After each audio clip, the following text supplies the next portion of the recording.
Hi again, it's Brooke. Today I just wanted to talk briefly about how to tell the difference between a good and a bad neurologist. I've had two, but I think I consider them the spectrum of super conservative and reasonably aggressive. Um, and I think that the type of neurologist really depends on the patient. Just like this disease is different for everybody, that not every neurologist is perfectly suited for every MS patient. That's okay. Um, Same thing with medications. Not every medication is suited for the same MS patient. So I also want to talk about what to do during an attack. Some people, that's a scary time. They don't really know what to do. And this is just my personal experience. I take kind of a very logistical approach to everything. So I'm sorry if this sounds a little bit anal retentive, but this is how I've gotten through the last 11 years or so of this disease and through this pretty major attack that I've had in the last 4 years. So here we go. My first doctor was very conservative. I had him for about 7 years, and he kept me on medications for about 3 years. He did various data collecting tests that my current neurologist does not see as very necessary. So, for example, walking speed, some cognitive tests, vision from this like little card that he pulled out of his pocket, which was not very high level or effective, but also a peg test, which was pretty ridiculous. Where just take pegs out of a hole and put them back in and time you. So he also didn't talk to me a whole lot. But regardless, I would go in with all of my questions. I recommend always going into a meeting with your neurologist with a lot of questions that you have, because I get kind of white coat syndrome. I walk in the room and I get like deer in the headlights, and they ask, "Do you have any questions?" And no. And then as soon as they leave the room and they're down the hallway, you go, "Wait a second, come back here," and then they're gone. So I'm always calling the nurse, sometimes like even in the car on the way home, like, I forgot to ask him these 4 questions. So go in with your questions, go in with your list, and you'll probably have some more as you're talking to the doctor if they're actually answering your questions properly. So bring a pen and jot things down, and if they're a good doctor, they'll enjoy the dialogue with you. They want to get to know you. They want to get to know their patients. This guy didn't. He didn't care. He felt comfortable treating everybody the same, typing in his computer. And when I was 24 years old and didn't know anything about the disease, that's what worked for me. And for a while, I would even have one of my parents go in with me, because like I was just so scared of doctors, I didn't know what to do. Now I'm a lot more comfortable, and I know how to speak with them and not let them walk all over you. And also when to really put your foot down and say, no, this is what I want to do. So, for example, when I went on a disease-modifying medication, he gave me a choice. He gave me a couple of pamphlets. He said, here are some drugs that are available to treat your disease. There weren't as many at the time, 10 or 11 years ago, as there are now. He said, look at these medications and call my office and tell me which one you want to take. So I thought, little 24-year-old me going, oh, great, I get to decide how I get to manage my own disease. Yay! Really not a good idea. I'm not a neuro. I didn't know anything about these medications. I didn't know how they would affect me. And all I could think about was, holy shit, I have to give myself shots. And that sucks. I don't have my ears pierced. I don't want to do shots. And I didn't really care about the side effects or anything like that, how effective they were. I just couldn't get off I have to poke myself either every day or every 3 days, or like in the muscle, and and the doctor really didn't explain it to me. So I picked one, was on it for 3 years, didn't work for me. Picked another one, another 3 years. I kept breaking through every single spring. And my current neurologist said that if you're on a medication and you're still having regular attacks, then the medication isn't working properly. because the average population of MS patients who are not on any disease-modifying medications will break through on a regular basis. And if you're doing that and on a medication, then it's not working. So I asked my first neurologist, why 3 years? Expecting some lengthy response about how statistically showing and biology and chemistry and blah, blah, blah, blah, blah. But what he said really shocked me. He said, well, that's what the drug companies recommend. And I don't want to be treated by biogenetic. I want to be treated by my doctor. So I got pregnant and went off of all medications. But then once I had my baby, I had an attack. And this doctor put me into a study where he said if you nurse your child for the first 3 months, that will protect you from attacks. And there's a lot of studies out there showing that that's true. For me, my breast milk went down so much that I really couldn't, she wasn't getting anything from me. So I had 2 choices, which was nurse my baby and bottle feed, or let my baby starve to death. So I decided to nurse and bottle feed. So I was still nursing, but it wasn't protecting me from attacks, and I got worse and worse. And he hit me with steroids, and I got worse during the steroids. So I wanted more steroids just to give this another wallop. But he said, give it a month and wait and see. And steroids are only in your body for about 72 hours. So they sometimes say like, well, they really just take a long time to really work. But if you're getting progressively worse with steroids, the steroids aren't working. And eventually, if you have relapsing remitting, you'll eventually get better on your own. The steroids are meant to stop it and to rein it in earlier so that the degree of disability doesn't get so severe. But he let it go. He let it keep continuing. Go, go, go. So I started falling with my daughter in my arms. And it was really scary. So then he hit me with IVIG, intravenous immunoglobulins. It's a blood product. And he's given that to me before. It didn't do anything for me, except for cost my insurance about $25,000. And then he wanted to give that another month to work, and then that didn't work. So during that time, I had another attack, and that gave me about 20 enhancing lesions in my brain. And that almost doubled the number of lesions in my brain at the time. And so at that point, he decided to do plasmapheresis, which is freaky because it's central line in your neck, and they filter your blood, and it's a 2.5 week process, and it's gross. And I had an issue with the clotting agent because it removes calcium from your blood, and I got kind of a fuzzy feeling in my face. And it started to work really well, and then after the 3rd or 4th treatment, when I had that reaction to the clotting agent, I went the other way, and I started becoming, I had horrible full body muscle spasms where I would just turn completely stiff as a board, and I'd wake up, and I couldn't, my legs, my body couldn't stop spasming, and it hurt so bad.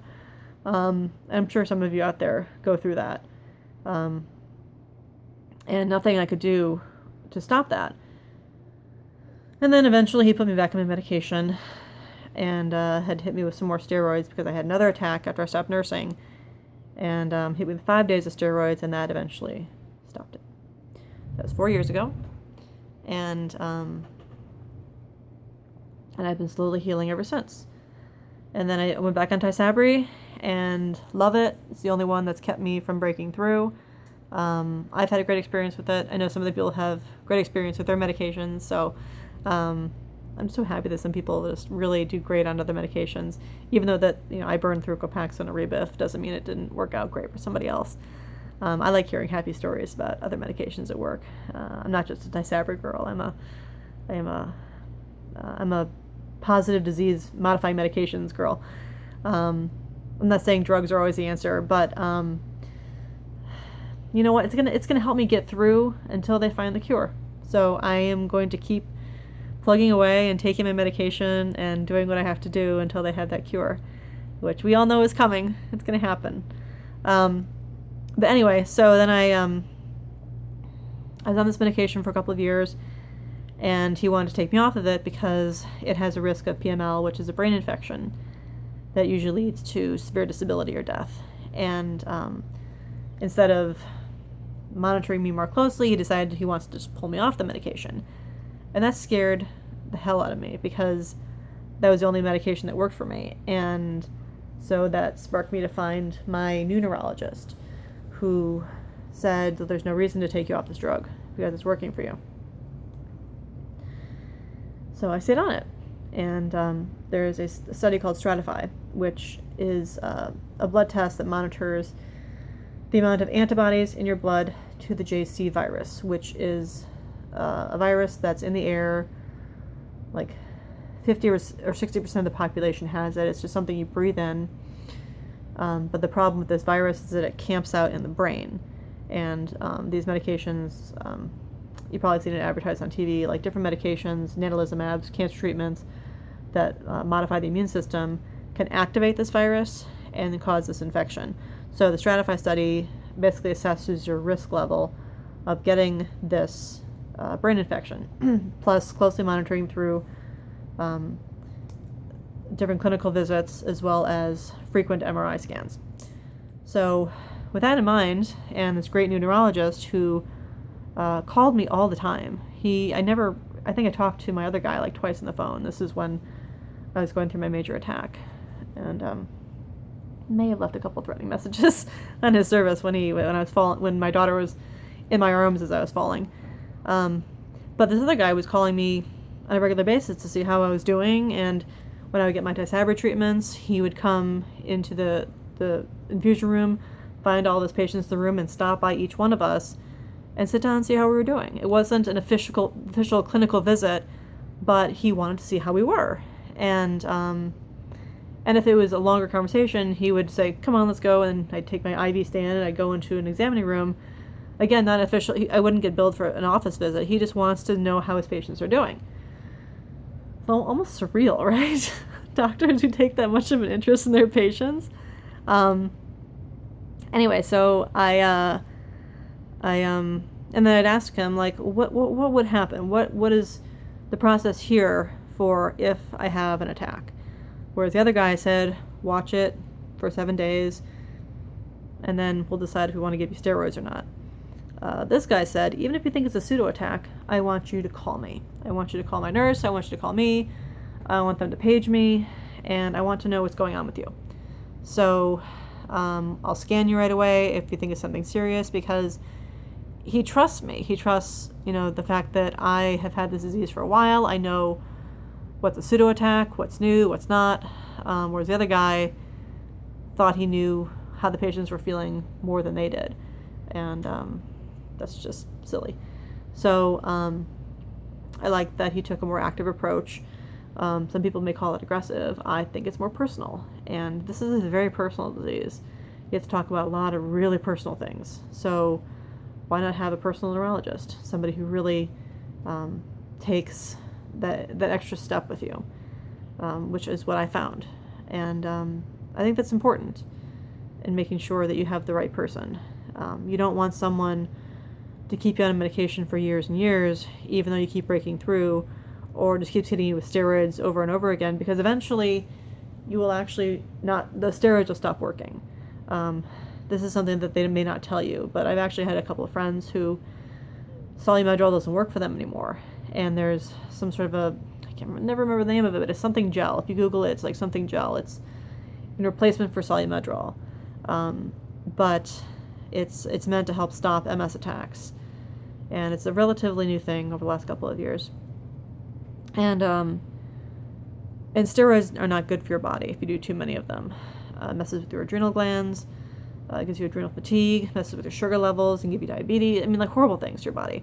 It's a naturally occurring element, but it's not good for you if given too often. So if you have a neurologist who just wants to do steroids, get him a calendar, show him what year it is. Like, this is something that was treated 30 years ago. Like, come on, like there's drugs out there, there's scans out there, there's a lot of other things you can do for me other than steroids. And don't be afraid to tell them that.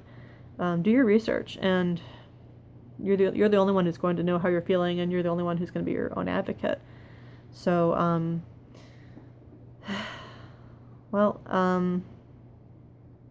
it's a scary thing. There's nothing easy about this disease. It changes every day. It's something that I battle every hour, every minute of the day in some way. The way I look when I first wake up in the morning. Maybe someday I'll do a video of that if I ever get the courage to do so. You can see what I look like when I first wake up in the morning. It's not a pretty picture. But to what I look like a couple hours later, how I'm even feeling or walking or even talking is very different. And it's different for everybody. On medications, off medications. I'm not saying drugs are the answer, but for me, I take some homeopathic approaches, but and there's a lot of really great homeopathic approaches out there. A friend of mine does glutathione infusions that she actually does to herself, which kind of creeps me out because I couldn't, tap my own vein. She does B12 shots in her legs, and hyperbaric treatments, and that works for her. But Tysabri works for me. So everybody's got their own way of managing this disease. The key is to try and find what works for you. And luckily is a weird word to use with this disease because nobody's lucky to have this disease. But at the same time, it's really made us who we are. So that's the only lucky thing about it, is that it just enhances our uniqueness, which many of us already have. So just find what works for you. Find what doctor works for you. And you can always message me if you have questions. Keep a journal with notes. And don't let your neurologist off the hook. Be tenacious. And because you're the only one that has their best interest at heart. And that's all I got for today. Good luck, everybody.